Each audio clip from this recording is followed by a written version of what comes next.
Thank you. Naveen గారు ఇక్కడ journalist ప్రభు ఉండాలి కంపల్సరీ. ఎందుకంటే నవీన్ గారి గురించి వాళ్ళ నాన్నగారి గురించి విజయ్ మాధవి ప్రొడక్షన్స్, బొబ్బిలి పులి సినిమా దగ్గర నుంచి అన్నీ తెలిసింది ప్రభుకే. నీకు కూడా తెలుసా? థ్యాంక్ యూ నన్ను నవీన్ గారు పిలిచినందుకు. నాకు ఏదో ఒక నాస్టాలజీ. నేను అసిస్టెంట్ డైరెక్టర్గా అంటే కో డైరెక్టర్గా నేను పనిచేసిన నా ఆఖరి చిత్రం ఒడ్డే నవీన్ గారు హీరో. ఆయన సినిమాకే పనిచేశాను. ఆయన సినిమాకి పనిచేస్తుండగా నాకు ఆది సినిమా వచ్చింది డైరెక్టర్గా. అది బెల్లంకొండ సురేష్ గారే తీశారు నవీన్ గారితో.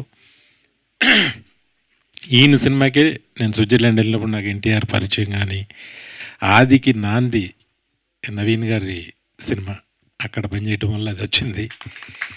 Thank you. నన్ను ఎంతో ప్రేమగా, ఎంతో ఇష్టంగా, ఎంతో ఇదిగా చూసేవారు నవీన్ గారు. ఒకరోజు ఆయన కెరియర్లో ఆయన చేసిన 90% సినిమాలు, 90% కంటే పైనే ఆయన ఇష్టంగా చేసినవి కాదు. అది నేను ఆయన మనసులోకి దూరి నేను చెప్పగలను. ఎందుకంటే నేను పనిచేసింది ఒక సినిమా అయినా కూడా ఆయన చాలా మదన పడుతూ ఉండేవారు. ఏదైనా సీన్ వచ్చినప్పుడు ఏంటిది ఇలా ఏదో పాపం ఒకలా రెస్ట్లెస్గా ఉండేవాడు ఆయన. నాకు అర్థమయ్యేది అది. ఒకరోజు నేను అనుకోకుండా ఒక సీన్ ఏదో రాశాను. ఇది ఎవరు రాశారని అడిగాడు ఆయన. అడిగితే నేను మామూలు రైటర్ పేరు ఎవరో రాశారన్నాను. బట్ ఆయనకి మనసులో కనిపెట్టి ఆ రోజు మధ్యాహ్నం నన్ను భోజనానికి పిలిచాడు ఆయన. పిలిచి ఆయనతో కలిసి భోంచేశాను. భోంచేసిన తర్వాత వినయ్, నువ్వు చాలా మంచి డైరెక్టర్ అవుతావు, చాలా పెద్ద డైరెక్టర్ అవుతావు. ఇంకా ఇలా అసిస్టెంట్ డైరెక్టర్లు ఇంక ఈ డైరెక్షన్ డిపార్ట్మెంట్లో ఇంకా అసిస్టెంట్లుగా పనిచేయడం మాని డైరెక్టర్గా ట్రై చేయి. నీకు ఏ సపోర్ట్ కావాలన్నా సరదా మన ఆఫీస్లో కూర్చో.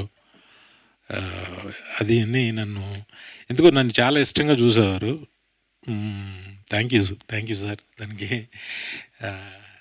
ఇప్పటికీ పాపం ఆయనకి ఎప్పుడు తృప్తిగా అయితే నేను కరెక్ట్ అయితే మీరు ఆయనకి నచ్చి ఎప్పుడు పాపం ఏ సినిమా కూడా ఆయనకు నచ్చి పూర్తిగా నచ్చి చేసినవి చాలా తక్కువ సినిమాలు ఉంటాయి. ఎందుకంటే ఆయన ఫ్యామిలీ బ్యాక్గ్రౌండ్ కావచ్చు, ఆయన పెరిగిన విధానం కావచ్చు, అప్పటికి ఆయనకి తెలిసిన, ఆయన చూసిన సినిమాలు, ఆయనకి తెలిసిన ప్రపంచం, దానికి ఈక్వల్గా అప్పుడు ఇక్కడ ఎవరు లేరు నిజంగా. ఎందుకంటే వాళ్ళ ఇన్ఫ్లుయెన్స్. మేము స్విట్జర్లాండ్ నుంచి వస్తుంటే కాస్ట్యూమరు ఫ్లైట్లో సిగరెట్ కాల్చాడు టాయిలెట్లో. మేము ఫ్లైట్ ఇది ల్యాండ్ అయ్యేసరికి AK-47 గన్స్తో వచ్చేసారు. ఆ కాస్ట్యూమర్ని అరెస్ట్ చేశారు. ఎవరికి ఏం తెలీదు. చెన్నైలో జస్ట్ ఒడ్డే నవీన్ గారు ఎవరితో ఈయన జస్ట్ ఒక ఫోన్ కాల్ చేసి మాట్లాడారు. వెంటనే బయటకు వచ్చాడు. ఓ, ఇంత ఇన్ఫ్లుయెన్స్డ్ అయినా అనుకున్నాను నేను అప్పుడు. కానీ ఆయన వెళ్ళాల్సిన స్థాయికి వెళ్ళారని నేను అనుకోను. కానీ ఈ సినిమా పెద్ద హిట్. ఎక్కడి నుంచైనా ఆయనకి నచ్చిన సినిమాలు, మంచి సినిమాలు రావాలని మనస్ఫూర్తిగా కోరుకుంటున్నా. ఈ సినిమాతో ఫస్ట్ టైం డైరెక్టర్గా వస్తున్న కిషోర్, కమల్ కానీ అందరికీ, టీం అందరికీ మంచి సక్సెస్ రావాలని మనస్ఫూర్తిగా కోరుకుంటున్నా.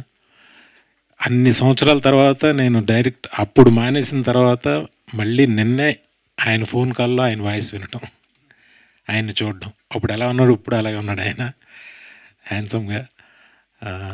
All the best sir. Thank you. నన్ను ఎంకరేజ్ చేసినందుకు చాలా థ్యాంక్స్ అండి. నా మీద ఎంతో నమ్మకం పెట్టుకున్నారు మీరు అనుకున్నట్టే కొంతవరకు సాధించగలిగా నేను కూడా. Thank you sir. Thank you very much నన్ను పిలిచినందుకు.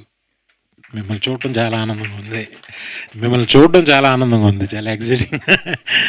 Thank you very much. Thank you so much. Cinema పెద్ద హిట్ అవ్వాలని మనస్ఫూర్తిగా కోరుకుంటున్నా.